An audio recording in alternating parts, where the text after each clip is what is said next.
Danilo, tá certo o Flamengo? Opa, mostra a grana aí, senão ia ser uma pergunta. A outra não, é preciso explicar isso aí. O que acontece? O Corinthians pode pagar parcelado? Sim, desde que o Flamengo aceite as garantias apresentadas pelo Corinthians. O Corinthians apresentou as garantias de uma empresa, né, a qual teria que pagar valores ao Corinthians. A mesma que apresentou no episódio Mateuzinho. É como se fosse um fiador, só que o Mateuzinho não foi pago. Ou seja, esse fiador, o Flamengo, entre aspas, o Flamengo não aceita.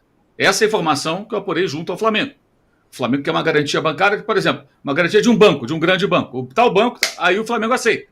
O Corinthians conseguirá essa garantia? Se conseguir, ok. Caso contrário, tem duas opções. Paga à vista 800 mil euros ou paga 500 mil reais de multa. Né? A terceira multa seria para que ele jogue dia 20. É simples assim. Aí tem muita gente fazendo confusão. Não, paga depois. Tá... Sim, desde que o Flamengo aceite as garantias. Lembrem que houve a cláusula anti-calote quando foi feita a negociação do Mateuzinho, do Hugo. Então, a mesma coisa tem lá no caso do Cuiabá. No momento que o Cuiabá, que o Corinthians atrasou a parcela, todas as subsequentes venceram. O Mateuzinho é a mesma coisa. O Mateuzinho, pelas estimativas do Flamengo, tá? O Flamengo imagina que se o Corinthians pagar no ano que vem, digamos, no começo do ano que vem, um exemplo, tá?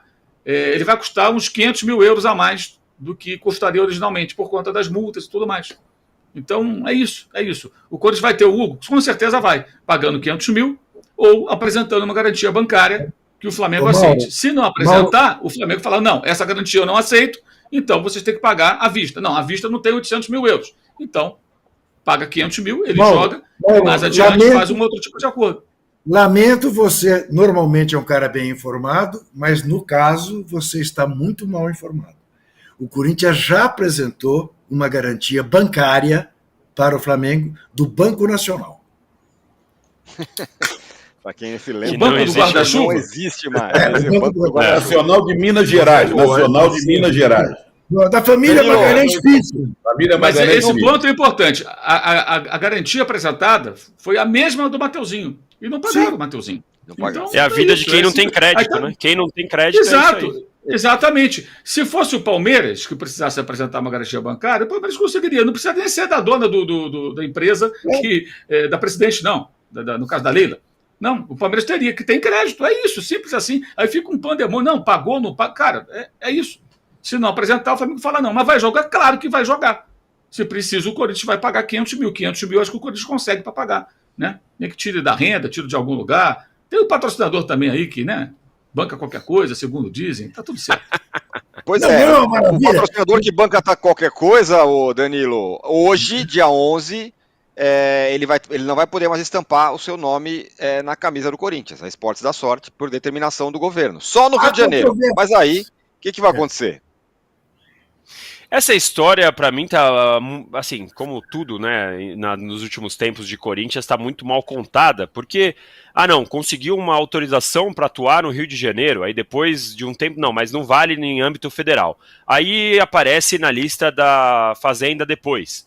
Mas agora pode atuar no Rio de Janeiro com autorização, mas o Corinthians, aí quando o Corinthians for jogar no Rio de Janeiro pode estampar, quando não for, não vai.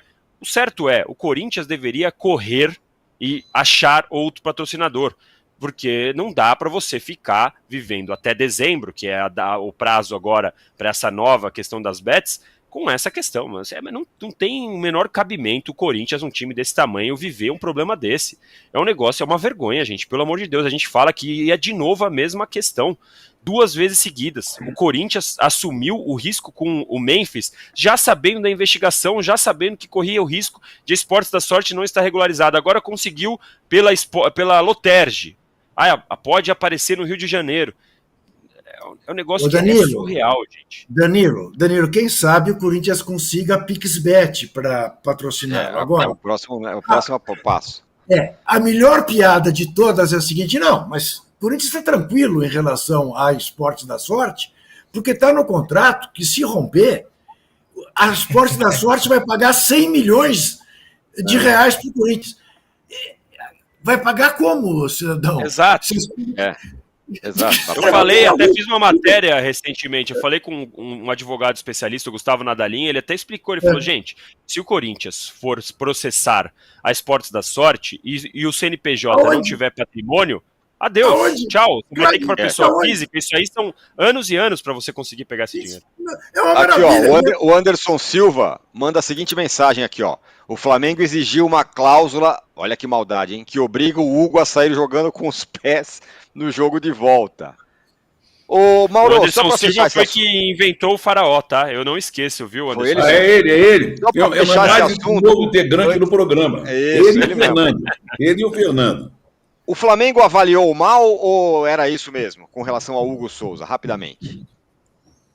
Eu acho o seguinte, a gente não pode esquecer a trajetória do jogador. O Hugo Souza falhou incontáveis vezes no Flamengo, quando o Paulo Souza era técnico, e até insistia em escalá-lo. Em Portugal não se destacou, tanto que ele não chamou a atenção de nenhum clube maior, né? Não foi nem para o Braga ele foi, muito menos para Sporting, Porto, Benfica, muito menos de times de outros países da Europa. Mas eu acho que, por ser um goleiro ainda novo, que agora parece muito mais concentrado, muito mais dedicado, não sei se ele estava deslumbrado naquela época, sei lá o que aconteceu com ele, mas enfim, a multa é muito baixa. Acho que emprestar era necessário. Ele não ia jogar mais no Flamengo. Ele não ia ter nem tranquilidade para jogar. A torcida ia pegar no pé, ele estava com o filme queimado. Então ele ia para o Corinthians, ok, mas a multa é muito baixa. Mesmo sendo baixo, o Corinthians não consegue pagar, né? Pois é. Arnaldo, a gente tá chegando ao Diga. finalmente aqui, daqui a pouco o Juca vai entregar o Ratão e o Gatão, mas sem antes falar um plá do São Paulo que teve um pacto, reunião a portas fechadas, Casares com o Zubeldia, fica, não fica, pacto para ir para a Libertadores ano que vem, cintos apertados, Alisson correndo no campo, enfim, muita coisa. Muita coisa na quinta-feira. Essas reuniões aí para esse que se chama de pacto, né? Para os 9 jogos restantes para tentar a vaga na Libertadores.